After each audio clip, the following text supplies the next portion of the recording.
Welcome to Picks with the Professor, the show where a real statistics professor and his friend Jake gives you sports betting tips. I am your host, Professor Sides. For the latest updates, information, you can find me on Twitter at Professor Sides, and you can follow my friend Jake on Twitter at myfriend_Jake. This college basketball episode covers select games scheduled to be played on Monday, November 14th, 2022. In case you're new here, check out the webpage of the banner. It's www.pickswiththeprofessor.com/new for a primer and explanation. You can pause if need be. Otherwise, the goals for this episode are to share key information about these games, give you a few things to think on, and explain what certain plays are being made.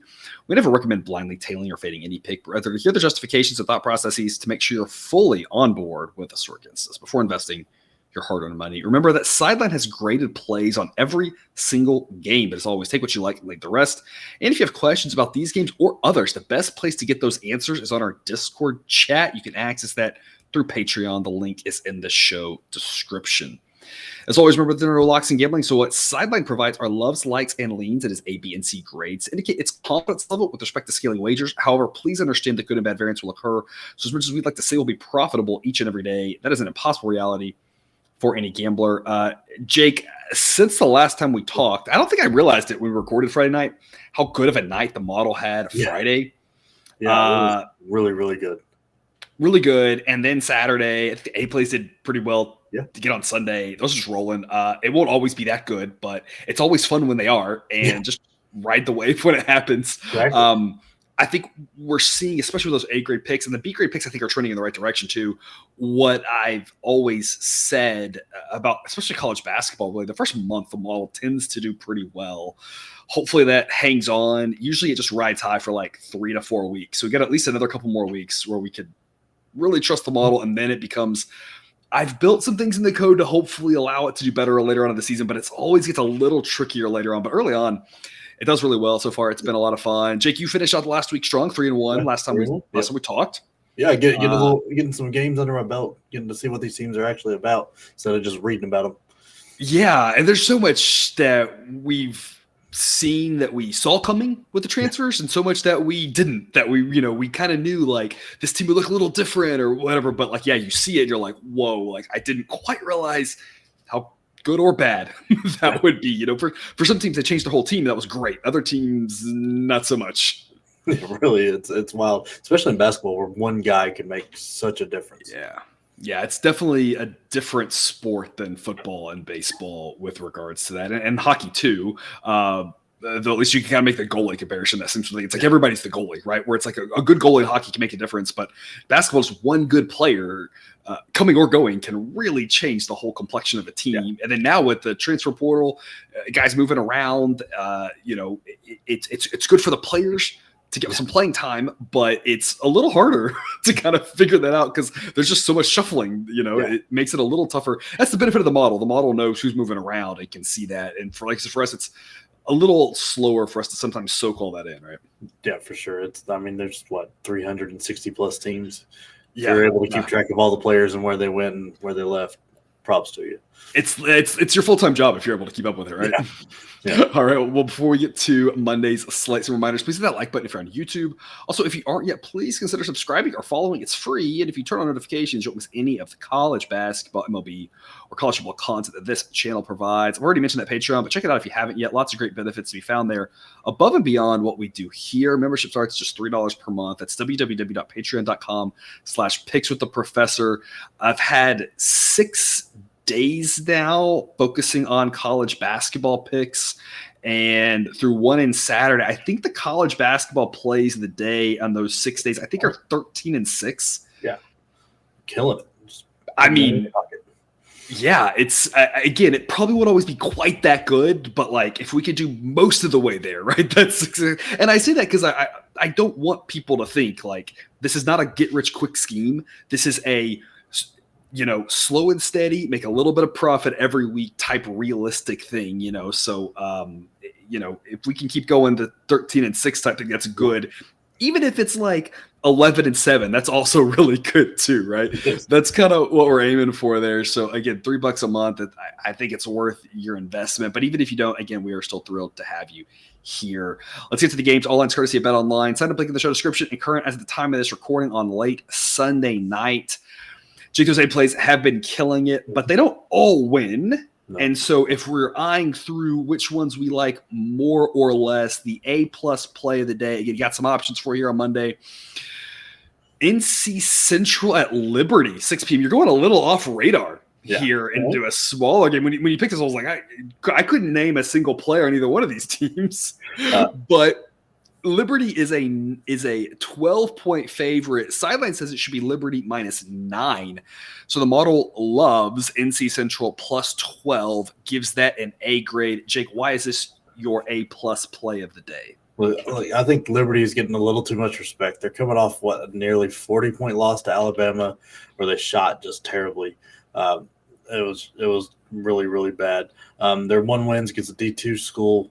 And I know if you look at the records, North Carolina Central is 0-2, but they lost by 5 in overtime to Appalachian State and by 12 against Virginia. And the fact I saw most of that Virginia game, and they played pretty well. They hung in there. Yeah, they're not scared. They were able to score on that Virginia defense, which is impressive, especially for a small-time school. Their offense is kind of based around at least scoring Justin Wright, but Eric Boone is by far the most important player to this North Carolina Central team. He leads the team in rebounds, rebounds, assists, and steals. He's a primary guard once it gets the offense going. It's just wild. Like that, he's not little, but shorter for basketball. It's leading the team in those categories. It's putting up points too. Liberty is really struggling to rebound the ball. You can't really look at that going against a D2 school. That's not fair. Yeah. But like Alabama, they were just out rebounded like crazy. They've got Darius McGee, who's one of my favorite players to watch because he's very good. He's very entertaining. But I just don't know where the second scorer is going to come from. I mean, Pebbles seems to be maybe that guy, but most of his points came from the playing against the D2 school. So we're not quite sure yet on that. And he hasn't even really broken to the starting lineup yet. It's really hard to tell much about Liberty. I just don't think they've got the firepower or the defense to really overtake North Carolina by more than 12 that it'll take. I think they can win this by 10 and be very happy because I think this North Carolina Central team is very good. Yeah, absolutely. Just kind of one of those up by 5 or 6 slate, casual wins. They're happy. NC Central hangs in there. Maybe not be able to get the W, but again, a lot of ways that we can win, even if they don't, given that we're getting 12 points in that one. On to the best B side. A lot of good B plays there in the sheet, but the one that you think is the best is Houston against Oral Roberts. This Houston team, really impressive. Amazing defense and amazing offense. Pretty good team. Yeah. Definitely title contender. If they stay healthy, that's, of course, been some of their issues that they just have had the worst injury luck. So far, so good for them. They are 19-point favorites at home against Oral Roberts. The model says 19.7, but it is enough just to eke into B-grade territory. Jake, why is this your best B side? I think this might be danger territory for Oral Roberts. This Houston team is I don't know that the model is caught up yet, or the sideline or anybody's model really is caught up yet with Houston. Houston is so good. This team was an Elite 8 team last year, and they had absolutely terrible injuries everywhere. Their best player, Sasser, went down. They were, I think, at one point playing with 8 guys total. I would say, I think there was one stretch, where they had their top 3 guys all out or something like that. And it was how are they still winning? Yeah, I don't know. And they kept figuring it out. And they're not a very big team by any stretch, but they rebound great. They play amazing defense. They score. They run. They're fantastic to watch because it's just great team.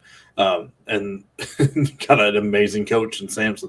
This is just a very, very, very good team. Oral Roberts is good for a mid-major. They've got a really good player to Bahamas, but he's going to be schemed out very easily. This Houston team will be able to take him out of the game. When I was looking through the stats, they have this guy. I don't know. His stats say he's a great rim protector. He's averaging 7 blocks a game, and he had 6 of those. He had 6 of those against St. Mary's. So it's in the 2 games he's blocking everybody's shot. Yeah. So it's going to be. I'm going to be interested to see what he does against this an actual. Not that St. Mary's is bad, but a top tier team. And see if top team. Yeah. See if he's a really good rim protector, or if St. Mary's was just shooting lobs up at him.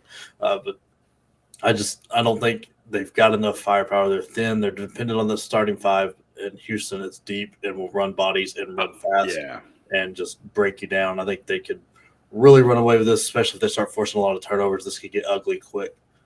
There's an element to Houston.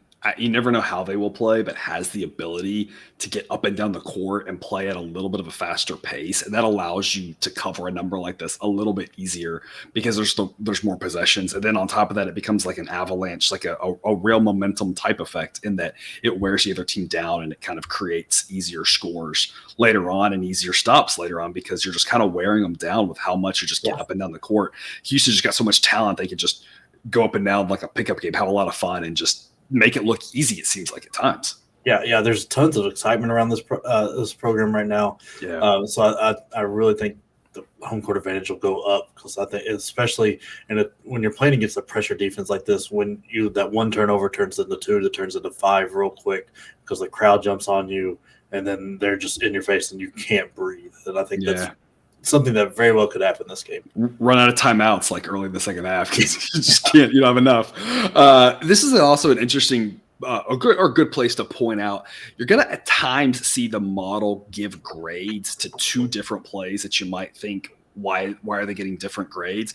But as we move forward in the season, the model is going to start giving some grades a little bit based off of more than just the differential between what the model says and what the actual number is. And so this is kind of one of those cases where there's some math involved. I don't want to get too deep into it, but the idea is that you might see a situation where a team is a differential of 2.5 points and only gets a C grade, in a situation like this where it's a little bit less than a point and it still gets a B grade. So you're going to see some things like that it's not quite as straightforward with regarding the grades as is with baseball. Baseball is very straightforward on the grades. It's just all about straightforward probabilities. There's a little bit more that goes into the college basketball. We have a ton of data over the last few years, and so I've used that data to kind of figure out the best way to grade the plays. And so you might see things that look a little bit weird to you. Just understand there's a mathematical process behind that. And so small edge like this with the model still thinks Houston is a worthwhile investment as a B grade. And Jake, you think that is the best B side of the night. To the Jake on a Limb segment, this is where we highlight a C grade play where the model says, I don't really know. Jake, you say, I think I do. 6 p.m. Central, Florida Atlantic at Florida. The model says that this should be Florida minus 12.35. It's actually, kind of, I was just mentioning, making a play on Florida minus 13, even though it's a little bit the wrong direction. The model's seeing something else going on and says that it would rather be on the side of Florida, but it's not really comfortable laying this many points in this situation. So it only gives Florida a C grade play at minus 13. Jake, what is your angle on this? Are you laying the 13 with Florida, or are you taking the 13 with Florida Atlantic? Look, I'm laying the 13. I think this Florida team is flying under the radar for some reason, but this Florida Atlantic team just got beat by Ole Miss, who is much less talented and probably very much worse off than this Florida team. Like this Florida team, I don't understand why they're not being a little more hyped up. They grabbed two really good transfers in Alex Fudge and Kyle Lofton. Brought in a great coach in Todd Golden, a very young, great coach from was it San Francisco? I think so. Yeah, San Francisco. But very, very good defensive coach, brings a really different look at the game than White did. He's going to be a little not slower pace, but willing to work to find the right shot instead of get a shot up early. Having a player like Colin Castleton come back is just outstanding. He put up 33 and 9 their last game, and the offense is kind of run through him, which it should be when you have a top tier talent like this guy, and he's 7 foot and can move. It has a little bit of a jump shot to him. It's Florida Atlantic's got no answer for him. Lofton is an incredible knockdown shooter, very good point guard. Fudge is just a very good player from LSU. He's averaging double digits now. They've got a deep team, returned a lot from last year. So this is a very Florida. I can't say this enough. Florida is a team to kind of look out for, like a dark horse in the SEC. You've got Kentucky up there with all that talent, but I'd watch out for Florida. Tennessee just showed they had major flaws and today losing to Colorado. But this Florida team just could be very, very dangerous. when the model had the A grade pick on Colorado here on Sunday, like plus 15 or I would something. have taken it. Yeah. I was sitting there. I was like, if we did a Sunday show, I was really curious if you were going to be like, yes, that's the play, fade Tennessee or not. And then I didn't expect them to lose, but Yeah. I thought it was way too many points, But yeah, that was kind of wild. So it sounds like the model is saying a little bit of something and saying, I know we only say 12.3, but you should be laying the 13 with Florida, and you agree with that sentiment as well. To the shake and bake with Jake, swung and missed last week, but again, like I mentioned with these things, this is going to happen. You're gonna have a stretch of these where you just can't hit them, and then you're gonna have a stretch where you just hit 3 in a row, and 3 in a row's profits are gonna make up for an entire bad week. So we're gonna highlight here a parlay in the Louisiana Tech Texas Tech game, 7 p.m. Central. Tech is a 13.5 point favorite. The model says it should be 16.7, though. So the model likes laying it with Tech, and the total is 135. Jake, what is your shake and bake play on this one? All right, the play is to lay the points of Tech and play the under. Louisiana Tech struggled to put away a Division II or III school in Mississippi College. They won by 17, but they couldn't really put them away, and they only scored 78. It's Division III, by the way. Oh, Division III, sorry. Yeah, but that's even worse. Yeah. They only ran an 8-man rotation and needed all 22 turnovers to get to there. Texas Tech will not turn the ball over 22 times. I'll guarantee that. They've won both games by 24 each time. They are very good. Mark Adams is a great coach. He's got that defense coming in the form here. They've returned a lot. They're deep. They run. They've got multiple scores on this team. Nobody is going to just absolutely wow you in scoring, but they've got just guys that can really put up points, and it's a different guy every night. This is just a very, very rough go for Louisiana Tech here. I think this is going to be bad. Also, from the total standpoint, Texas Tech has not gone over this number yet this year. The highest they got was 132. They're scoring in the 70s and keeping teams very low. I really don't think Louisiana Tech's got anywhere near the offense to score to put this over, because Texas Tech's going to jump way out and take the air out of the ball. Yeah, and apologies, Mississippi College is actually up to D2. They were in my conference when I played college baseball. Oh, wow. We were Division III, but they actually moved up to Division II, so they're D2 now. So apologies if anyone was offended that I said they're D3. School used to be D3, now they're D2.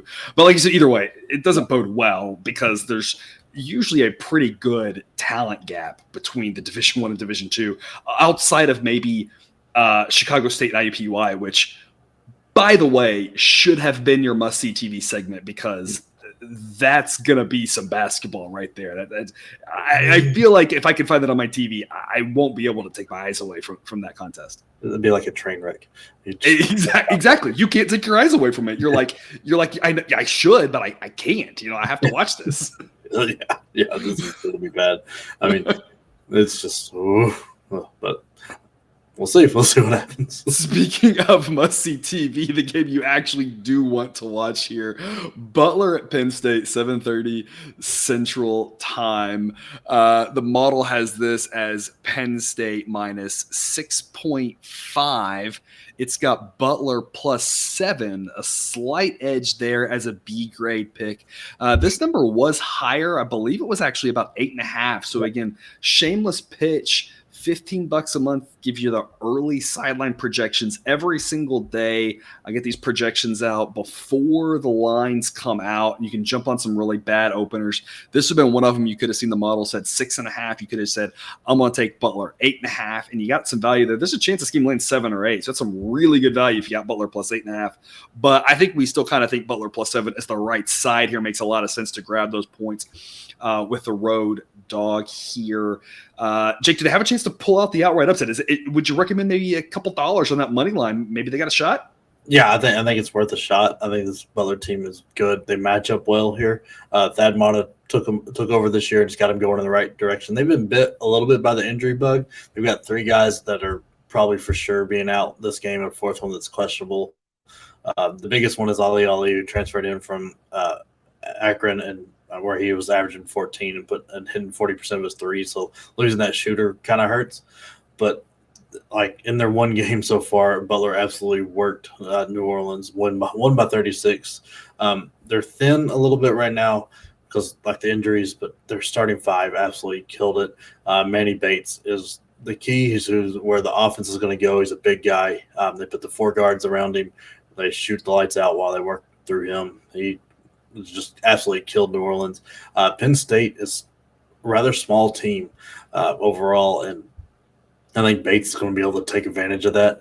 Thad Matta's always coached great defense. Penn State won their game, but like it just didn't impress. I mean, they've put up 90 both times, but I think that was more or less who they're playing and not them doing it.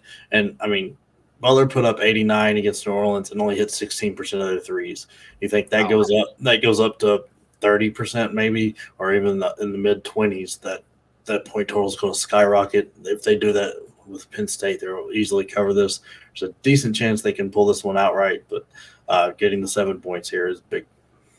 Kind of like we talked about sometimes with football in the same situation. Maybe put 2/3 of your wager on taking the 7 points, put a third of the wager on the money line. That way, if they pull the outright upset, you've really upped your profits, and if they don't, you've still made a decent little profit there on the. You still get a third of your wager as profit. Yeah, and I mean this is probably the biggest game of the night. It's going to be very interesting. It should be a lot of up and down. Kind of play. I think these teams both want to play fast and have some good offense. I mean, Butler, I know, plays this kind of pressure type defense that Motto has always done. They forced 30 turnovers against New Orleans, which is just a wild number.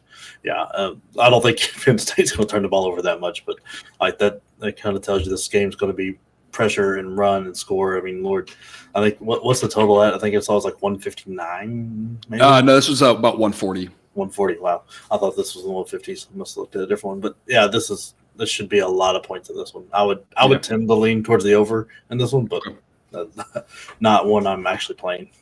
Gotcha. Okay. All right. Well, those are the 5 games we're going to cover here for your Monday. Jake, any parting words before we sign off?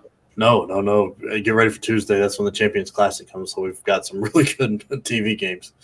All righty. Well, that sounds good. Then thanks for tuning in to this episode of Picks with the Professor. Don't forget to subscribe so you can ensure all the sports betting content we provide on this channel dropped right into your feed. We'll be back again tomorrow with more college basketball betting content. 3 college football episodes dropping throughout the week. Until we see you again, as always, best of luck. And remember, you can eat your betting money, but please don't bet your eating money.